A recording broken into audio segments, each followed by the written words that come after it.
I'm gonna start out this video with something that I'm pretty sure we can all relate to as human beings, and that is the fact that we are not perfect, and as a result, are heavily prone to making mistakes throughout our lives. And whenever we do make mistakes, no matter how big or small they are, at some point or another, we're gonna have to acknowledge that mistake by owning up to it, saying we're sorry for what we did, or what I like to call, give an apology. According to Google, the default standard definition of an apology is a regretful acknowledgement of an offense or failure.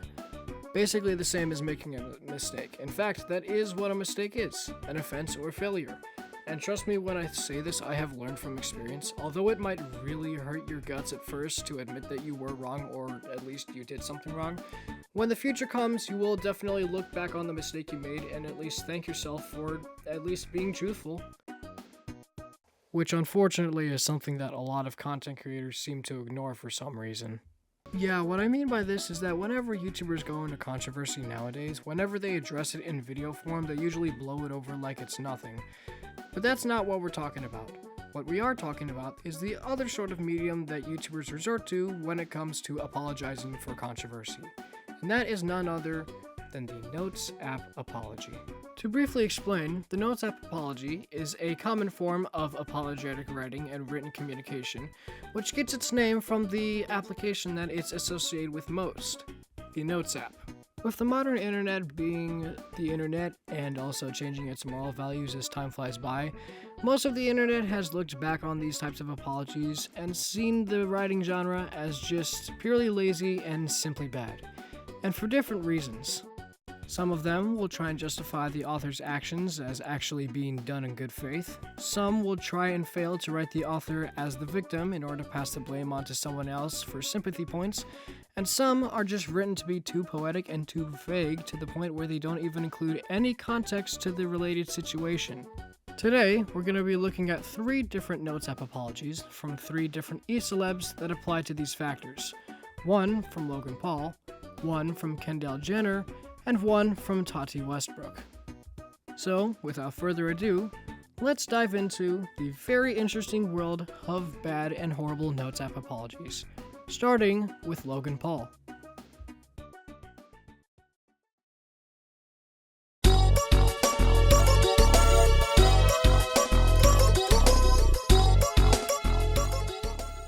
Dear Internet, an apology by Logan Paul back in 2017 is not only a perfect example of how not to write an apology, but also serves as just a huge excuse for doing something that would most definitely be considered extremely graphic and just plain disgusting.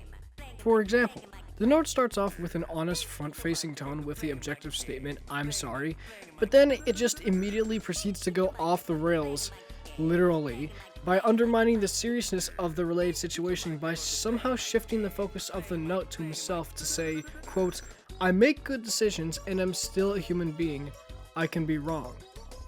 In my opinion, putting this kind of message in an apology is not very formal because in this case, it tries to make Paul look relatable to his audience in order to gain forgiveness, which already is not a very good look. Not to mention, the paragraph of this note is just as bad as the first. It's basically written as a huge excuse for what he did and when he made this apology, which in this context was go to Japan into a place called Suicide Forest, film a dead body on camera, and post it to YouTube.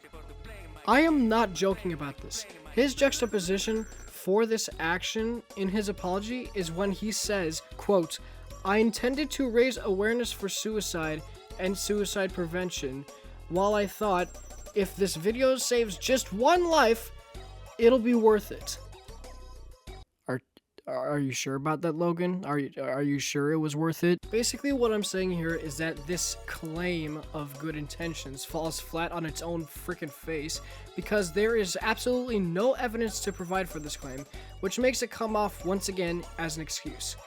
So although it said the reasoning behind posting that video was done in good faith, it clearly does not justify the fact that what he did was completely and utterly unacceptable. On a scale of 1 to 10 on the sincerity scale, I'm giving this a 1. It is just that bad. Moving on.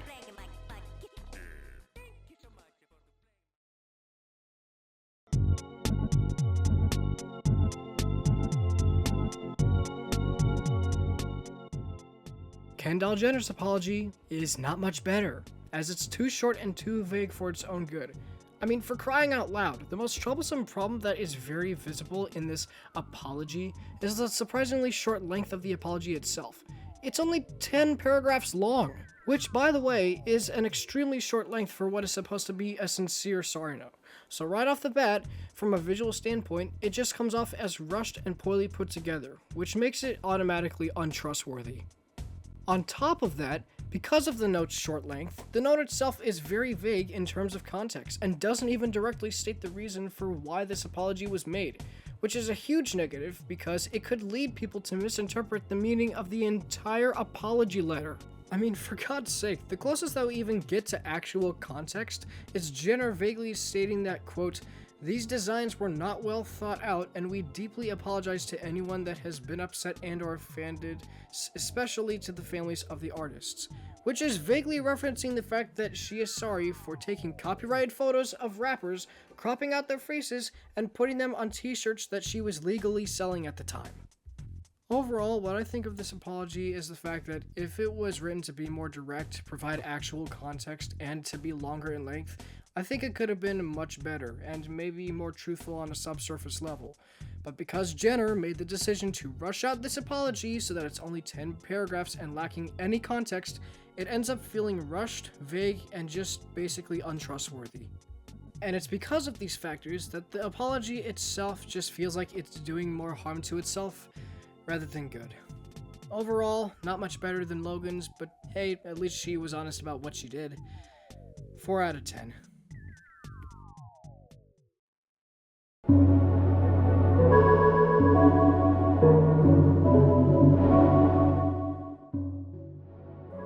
And now we come to beauty queen Tati Westbrook's apology titled Heartbreak, which appears to be an unsuccessful showcase on what is a problematic response to criticism, and in terms of tone, seems to come off more as a spiteful hate letter rather than a truthful, honest sorry note. The problem with this one specifically is not the fact that it's vague or lacking any context. It's actually quite lengthy. However, the one thing that I, as well as a lot of people at the time this apology was posted, took issue with is how it's written as a direct response to James Charles. The first paragraph of this apology is good enough for an introduction, expressing all of her views that the only reason why she's making this is to put the whole controversy to rest.